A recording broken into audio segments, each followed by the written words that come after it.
கீழே ஒரு எக்ஸ்ரே தெரியுதுங்க இல்லையா, அந்த எக்ஸ்ரே வந்துட்டு இது நான் எடுக்க சொன்னது. ஆக்சுவலாக எங்கள் வீட்டில் இது குக்காக ஒர்க் பண்ணுற அந்த அக்காவோட எக்ஸ்ரே இது.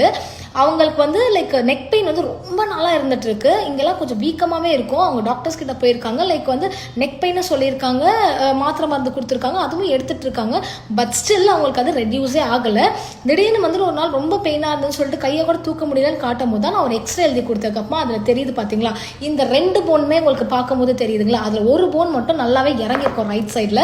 ஏன்னா லைக் வந்து நம்மளுக்கு நெக் பெயின் வந்து சம்டைம்ஸ் வந்து தொராசிக் அவுட்லெட் சிண்ட்ரோமோட நம்ம மிஸ்டயக்னோஸ் பண்ணுறதுனால இன்னமும் லைக் வந்து அது வேர்சன் பண்ணிடும் கண்டிஷனை. ஏன்னா லைக் இங்கே இருக்கிற கிளாவிக்கல் போன், இங்கே இருக்கிற ஃபர்ஸ்ட் ரிப்புக்கும் நடுவில் சப்க்ளேவியன் ஆர்ட்ரின்னு ஒன்று வரும். அந்த ஆர்ட்ரியில் போயிட்டு கம்ப்ரெஷன் நடந்துச்சு, அழுத்தம் நடந்துச்சு அப்படின்னா நம்மளுக்கு இங்கே ஃபுல்லாக வீக்கம் வர ஆரம்பிச்சிடும். சம்டைம்ஸ் இங்கே ஆம்லேயுமே நம்மளுக்கு இவ்வளோ பெருசாக வீக்கம் இருக்கும். அது ஹெட்டுக்கும் நம்மளுக்கு பரவும், பின்னாடி இருக்க அப்பர் பேக்கும் பரவும், செஸ்ட்டுக்கும் பரவும், ஆமுக்கும் பரவும். இந்த மாதிரி நம்மளுக்கு பரவுறதுனால பெயின் இன்னும் ரொம்ப சிவியராக இருக்கும். இதை ப்ராப்பராக நம்ம ட்ரீட்மெண்ட் பண்ணலை அப்படின்னா இன்னமும் அதிகமாக கம்ப்ரெஷனுக்கு போயிட்டு நம்மளுக்கு ரொம்ப சிவியர் ஆக்கி விட்டுரும். ஸோ நெக் பெயின் வேற, தொராசிக் அவுட்லெட் சிண்ட்ரம் வேற. ஸோ 2த்துக்குமே நம்ம வந்து மிஸ்டயக்னோஸ் பண்ணக்கூடாது.